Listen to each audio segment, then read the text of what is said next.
안녕하세요. 심영섭입니다. 오늘의 주제는 핵심 수치심, 즉 다른 사람의 말에 상처받지 않고 또 자신 안에 있는 수치심에 벗어나는 그런 방법에 대해서 말씀을 드리려고 합니다. 제가 미국에 예전에 한 호텔에서 사실은 그 수영을 한 2년 했기 때문에 수영에 자신이 있었거든요. 그래서 이제 수영장에서 놀다가 이 미국은 사람들 키가 커서 우리나라 수영장보다 이렇게 경사도가 되게 급한 거예요. 근데 이제 남편이 저기 앞에 있고 내가 이제 별 거리가 아니까 이제 헤엄친다고 막 헤엄치다가 갑자기 중간에 깊이가 어느 정도 되는지 알고 싶어서 이렇게 딱 서봤어요. 발이 안 닿는데 갑자기 수영하는 방법도 까먹고 막 허둥지둥 된 거예요. 근데 진짜 물을 한 번 딱 먹었는데 이러다 죽겠다 싶더라고요. 그래서 help me 라고 했는데, 남편도 막 어찌할 바를 모르고 있는데, 어디선가 탁, 이렇게 튜브가 나온 거예요. 봤더니 수영장 바깥에 있던 자기 아이들 그 노는 거를 모니터했던 남자가 그 튜브를 이렇게 던져줘서 살아난 적이 있거든요. 거의 익사할 뻔한 거잖아요. 제가 그 후로부터 수영장에를 못 갈 정도로 심한 외상인데 그게. 근데 그때 막 튜브를 이렇게 들고선 이제 이렇게 받고선 이제 수영장에서 나온 후에 느꼈던 느낌은 강렬한 창피함이었습니다. 너무 쪽팔린 거예요. 막 물이 덜덜덜덜 수영장 물에서 이제 덜덜덜덜 하면서 나왔는데도 그때 느꼈던 그 감정이 잊혀지지가 않아요. 죽을 뻔해서 살아났으면 좋아해야지. 왜 그렇게 쪽팔리고 창피했을까요? 수치심은 여러 가지 감정 중에서 사회적 감정에 속합니다. 길을 가다가 아마 아무도 보는 사람이 없는데 미끄러졌다. 괜찮을 거예요. 근데 정말 재수없게 2,000명이 보는 야구장에서 시구하다가 미끄러졌다. 굉장히 창피할 겁니다.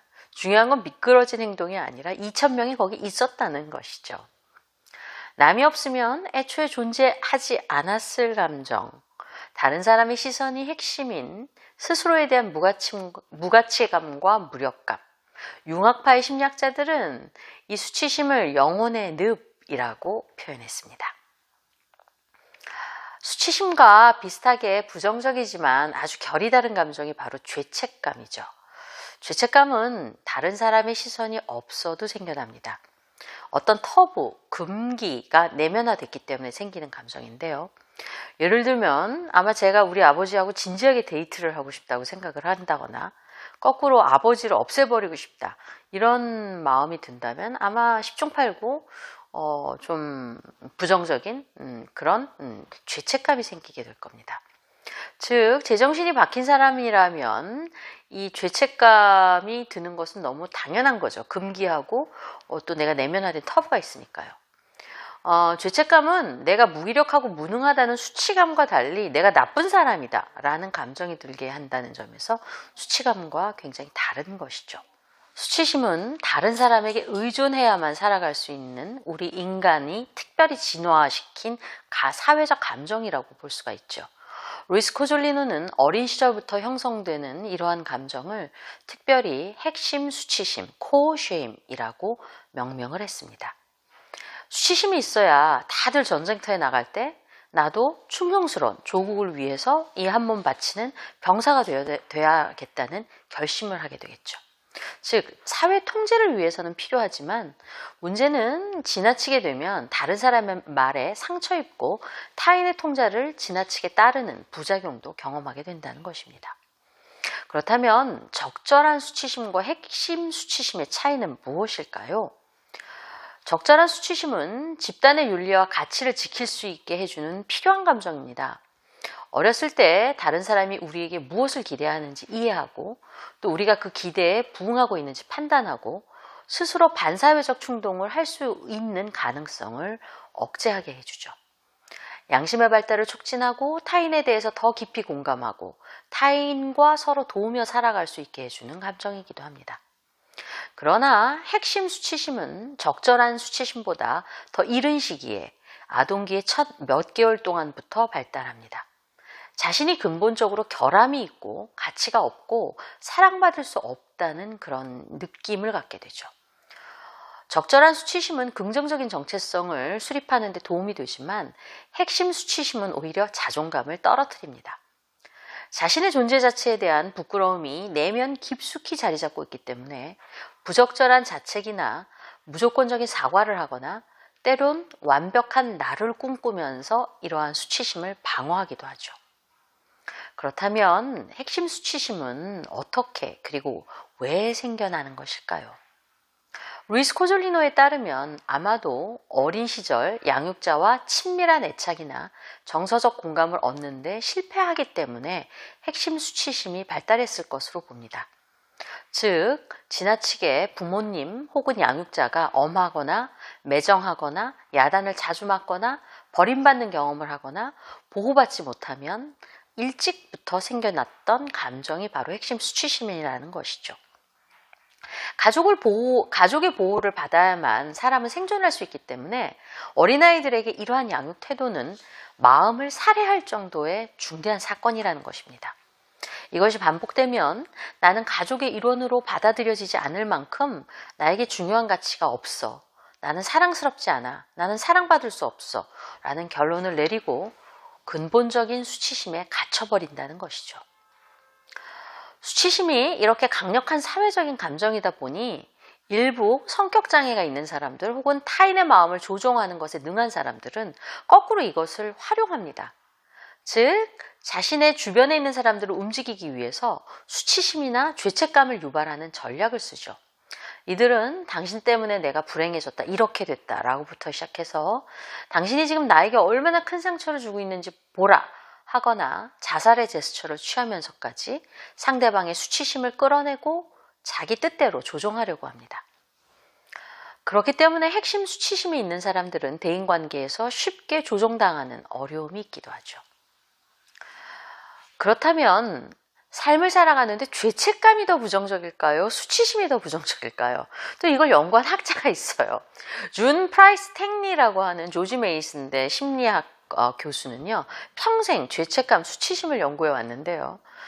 죄책감은요, 자기가 누군가에게 용서를 구하고 사과하고 또 말을 하면 사라질 수 있다고 합니다. 즉 취소 행동이 가능하다고 그래요. 그러니까 죄책감은 친구의 연필을 내가 부러뜨렸다 그럼 연필을 새로 사주면 된다는 식이죠. 이러한 원리 때문에 서구 카톨릭에서는 신자들에게 고해성사를 하도록 해서 이 죄책감을 누그러뜨렸던 것이죠. 그러나 수치심의 경우는 좀 다릅니다. 탱리 교수의 연구에 따르면요, 12개의 정신병리의 지표 모두와 수치심은 정적 상관관계를 보여주고 있어요. 즉 연관이 높습니다. 수치심이 심하게 되면 중독, 우울증, 자살, 식사장애, 나르시즘, 학대, 애착 같은 증상이 발달을 하고요. 결혼 만족도나 자아 발달 같은 대인관계 측면에서도 중요한 영향을 미치는 것으로 드러나 있습니다. 즉, 내 안에 핵심 수치심이 있다면 정말로 마음 관리를 하셔야 합니다. 자, 그렇다면 이러한 핵심 수치심을 잘 관리하고 벗어나기 위해서는 어떻게 해야지 될까요? 먼저 이 핵심 수치심을 방어하기 위해서 완벽한 나를 고집하려는 이 마음을 내려놓아야 합니다. 완벽한 나는 없습니다. 완벽한 나로 나를 방어하려는 마음이 있을 뿐이죠. 실수를 했다면 스스로 내일은 더 나은 실수를 하자. 이 구글사의 모토거든요. 이렇게 스스로를 피드백을 주는 겁니다. 자기 스스로의 수치감을 감싸는 법을 배우셔야 합니다. 또한 내가 스스로를 돌볼 수 있는 사람인지 판단을 해봅니다. 내 마음속에 배심원단인 판사와 검사를 내쫓아야 되는 것이죠. 자기를 비난하는 핵심 수치심의 내용이 사실은 틀린 것이라는 것을 알아채고 스스로에 대한 통제력을 갖겠다고 새로이 결심을 하시는 것이 좋습니다. 두 번째로요, 타인의 말에 무조건 상처 있기보다는요, 타인의 말이 비난인지 그저 일의 방식을 바꾸라는 피드백인지 구분해야 됩니다. 타인의 말이 비난에 가깝다면 그건 네 생각이고 란 말을 되뇌이십시오. 아주 도움이 될 겁니다. 허지웅 평론가가 그 마녀사냥이라고 하는 예능 프로그램에 나와서 한 말이 있습니다. 남한테 사랑받기 위해서 너무 많은 시간과 노력을 기울이면 결국 세상에서 제일 인기 많은 시체가 된다 라고 말했죠. 더 나아가 계속해서 내 마음에 앙금처럼 남아있는 타인의 피드백이 있다면 그게 아무리 좋은 거라도 그냥 휴지 버리듯이 버려버리세요. 아무리 좋은 피드백도 나를 바꾸지 못한 채 오랫동안 나를 괴롭힌다면 무슨 소용이 있겠습니까? 그저 그것은 마음속에 폐기 수거해야 할 휴지 조각과 같은 것이죠. 핵심 수치심에서 벗어나는 세 번째 문제 해결 방법은 칭찬 일기장을 쓰는 겁니다. 이게 뭐냐고요? 일단 핵심 수치심을 가진 사람들은 타인의 칭찬이나 지지는 다 흘려버리고 타인의 비난은 굉장히 오랫동안 기억하는 그런 경향이 있어요. 밑 빠진 독처럼 칭찬과 지지를 해줘도 다 흘려버립니다. 마음 깊숙이 자신이 불완전하고 부적절하다는 생각에 압도당하기 때문이죠. 일단 칭찬을 흘려버리는 내가 지각적 왜곡이 있다는 것을 깨달아야 합니다. 그것은 현실이 아닙니다. 그리고 의식적으로라도 타인의 칭찬과 지지를 기억해두는 버릇부터 들여야 합니다. 그것이 바로 칭찬 일기나 칭찬 메모장 같은 걸 작성해서 써보는 겁니다. 일단 내키지 않더라도 타인에게 들은 칭찬과 지지를 기억해뒀다가 적어보십시오. 거듭 읽어보고 마음속에 간직해보세요. 일기는 자기 반성만 하라고 있는 것은 아닙니다. 타인의 칭찬과 지지가 믿기지 않더라도요. 내 핵심 수치심에 대한 해독제로 일단 채집해두겠다. 이렇게 가볍게 생각을 하세요. 그리고 스스로에 대해서 이 칭찬을 해주는, 내면화하는 버릇을 길들이시면 됩니다. 이것은 대단한 것이 아닙니다.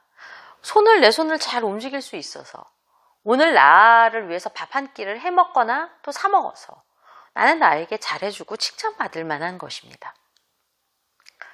네 번째, 연약하게 보이는 것을 두려워하지 마십시오. 남자들은 수치심을 느끼면 오히려 더 경쟁적이 되고 세 보이려고 노력합니다. 그리고 이게 안 되면 결국 명예자살까지 해버려요. 그러실 필요 없습니다. 수치심을 번역하면 대인관계에서 어떻게 보이지 말라라고 하는 내면의 명령이거든요. 이것에 대해서 자신이 연약할 수 있다고 스스로 대답을 해보십시오. 뻣뻣함은 오히려 죽음과 가까운 물질성입니다. 부드럽고 연약하다는 것은 우리가 인간이라는 증거이고 다른 사람들의 두려움을 누그러뜨리는 좋은 방식이에요. 그래서 우리가 서로의 연약함을 보일 때 수치심을 누그러뜨릴 수 있는 진정한 단어는 나도 그래 라고 말해주는 것입니다. 심리학자 브레네 브라운은 이 테드 강연에서 이 수치심에 대해서 가장 좋은 해독제가 공감이라고 이야기를 하고 있죠. 다섯 번째, 마지막으로 핵심 수치심이 계속해서 나를 괴롭히면 상담을 받으세요. 심리치료가 아니라 이 경우는 상담입니다. 증상을 없애는 게 아니라 자기를 성숙시키고 자신을 들여다보는 과정이 필요합니다. 제가 예언하기를 필시 상담을 받는 동안 상담자가 되게 밉고 원망스러운 감정이 올라오고 굉장히 많이 비난하고 싶은 마음이 들고 아주 여러 가지 감정이 들 겁니다. 그것은 상담자가 아니라 내 마음에 있는 부모라는 중요 대상 혹은 양육자에 대한 마음이라고 할 수가 있습니다. 수치심의 밑바닥에 있는 건 분노예요. 이 과정에서 나의 미움을 수용하고 원망도 해보고 또 수치심이 점점 옅어지는 것을 느껴보면 좋습니다. 미움은 누군가를 진정 사랑하기 위해서 꼭 필요한 감정이기도 합니다. 마음속 부모님을, 마음속 양육자를 미워하는 것은 나쁜 일이 되지 않습니다. 그리고 실제 부모님이 아닌 내 마음속의 하나의 이미지로서, 즉 대상으로서 엄한 양육자와 이별하는 과정을 거치게 됩니다. 상징적인 이별의식을 치르는 것도 굉장히 좋습니다. 예를 들면 나를 힘들게 했던 그 대상이 준 물건을 버리거나요, 상자 안에 넣어버리거나 아니면 깨버리거나 혹은 그 대상의 사진을 찢어버리거나 하는 것도 아주 도움이 됩니다. 나에 대한 부모님의 영향력을 이제는 벗어나는 것입니다. 다른 사람에게 창피를 주어서 자신을 지키려는 사람과 진정 이별해야 합니다. 자, 이제 수치심이란 구속복을 벗을 준비가 되셨나요? 이제 나에 대한 통제권은 나에게 있다는 것을 확인하십시오. 이제 여러분은 스스로를 잘 돌보게 될 겁니다.